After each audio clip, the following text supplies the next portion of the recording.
Fire or combustion is termed chemically as oxidation and may be defined as a rapid chemical change which produces heat and light. The following conditions are required for a fire to occur: fuel, such as wood, clothes, furniture, gas, or oil.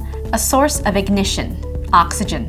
Fire requires 16% oxygen in order to burn. The temperature at which combustion takes place can be found in 3 different categories for every separate substance. These are flash point, the lowest temperature that a substance can be heated to give off sufficient vapors to produce a momentary flash on the application of a source of ignition. Fire point, the lowest temperature that a substance can be heated to enable sufficient vapor to maintain and sustain combustion. Spontaneous ignition temperature, the lowest temperature at which spontaneous ignition of a substance can take place. An example of this being the heat that is generated by 2 substances that are unable to be vented and will eventually increase in temperature until the substances ultimately ignite because of their chemical makeup and their interaction with oxygen. All fires are made up of the following 4 ingredients: oxygen, Earth atmosphere, pure oxygen, Class D metals when burning. Heat, static electricity, sun, open flame, sparks, spontaneous combustion, energized electricity. Fuel, solids, liquids, gases. Chain reaction, chemical chain reaction within the flame when vapors, heat, and oxygen are combined that sustains combustion. When heat combustion occurs, vapors are given off as heat increases. Vapors ignite, resulting in flame. Flames do not burn all material, resulting in smoke, also known as incomplete combustion. Heat is produced by the rapid oxidation of material. Gases produced include sulfur dioxide, carbon dioxide, and others. Chain reaction keeps the fire going. Oxygen used from Earth's atmosphere is 20.9%. Fires can spread in the following 3 ways. Radiation, the transfer of heat from a source across an intervening space. No material substance is involved. The travel of heat from a fire travels through the air, raising the temperature of combustible materials near the fire. Conduction, the transfer of heat through a solid body. Since most ships are constructed of steel, heat transferred by conduction and can spread fire from one sealed compartment to another. Convection, the transfer of heat through the motion of smoke, hot air, heated gases, and flying embers produced by the fire. These products will travel through passageways horizontally and also through stairwells, vents, etc., vertically. Fires can produce many products that are hazardous to our health, including flames. Direct contact with flames can result in burns and damage to the respiratory tract. Heat, direct exposure may cause dehydration, heat exhaustion, burns, and blockage by fluids of the respiratory tract. Smoke, a visible product of fire made of carbon and other unburned substances in the form of suspended particles. It carries water vapors, acids, and other chemicals. Gases, depending mainly on the fuel involved, produces irritant poisons, cell and tissue poisons, and general poisons. Carbon monoxide, carbon dioxide, hydrogen cyanide, sulfur dioxide, and acetate acid are only a few of the gases which can be produced. Fires can be classified using the following 4 classes. Class A, anything that can turn to ash, such as paper, wood, plastics, fabric, rubber, and trash. Class B, typically anything that burns out of a barrel, such as gasoline, oil, grease, some paints and solvents. Class C, anything with a circuit, such as energized electrical equipment, appliances, computers, circuit breakers, and wiring. Class K, any kind of cooking oil. Although a liquid, as in Class B fires, their high burning temperatures are above most other liquids. Thus, cooking oils have been classified into Class K fires. There are 4 main methods of extinguishing a fire. Cooling. Water is the easiest method. Smothering. Removing the oxygen. Starving. Removing the fuel, shut off valves, etc. Breaking the chain reaction.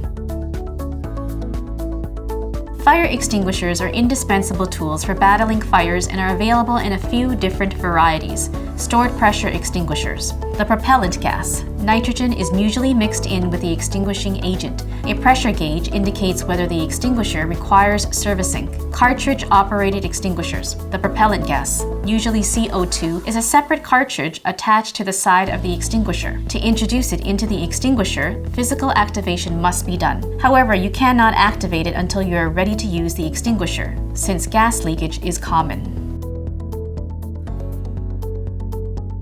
Most extinguishers will follow a similar operating procedure. The acronym PASS can be a useful reminder for the general operation of any extinguisher.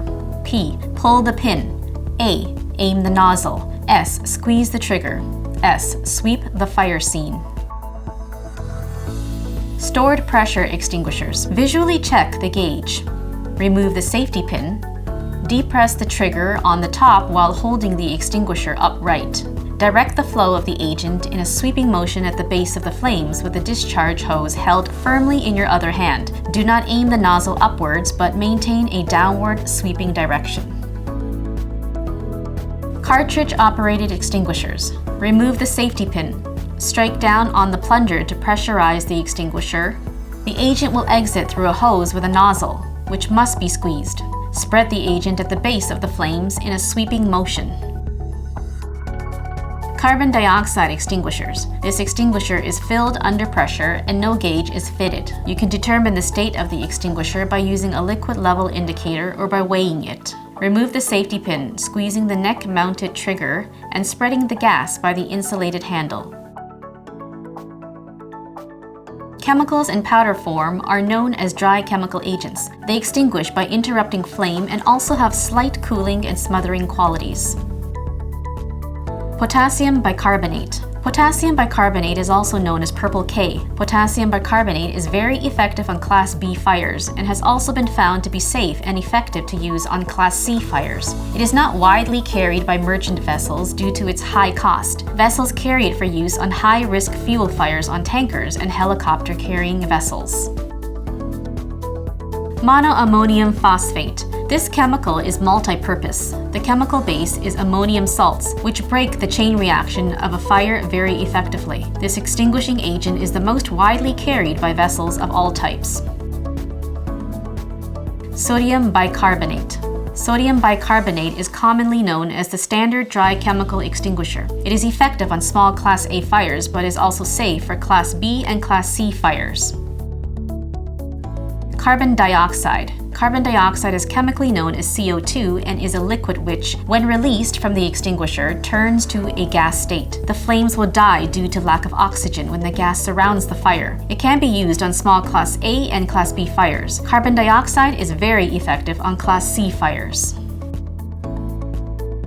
Water. Water is to be used on Class A fires only and is effective with 2.5 gallons of water under an air pressure of usually 100 psi. Halon. Halon is a liquid which vaporizes when released. Halon is very effective on Class A, Class B, and Class C fires. When the agent hits a hot spot, a breakdown occurs which forms a toxic gas. Halon is now a banned substance due to damage done to the Earth's atmosphere, and very few systems exist on board vessels. Foam and soda acid. These extinguishing agents are not commonly used on vessels. They have become obsolete and have been replaced by multi-purpose extinguishers. When using a hose to put out a fire on board a vessel, you will want to first get a proper grip on the hose before advancing into the fire. You should grip the hose tightly with your dominant hand about 2 feet down from the nozzle, and your other hand should be gripping the nozzle itself. In addition to this, you will also want to plant your feet firmly on the ground with your knees bent and your dominant foot a step back. Once you have adopted the proper posture, the next step is to turn the hose on by rotating the nozzle counterclockwise. A stream of water will immediately begin flowing from the end of the hose and you will feel a pushback.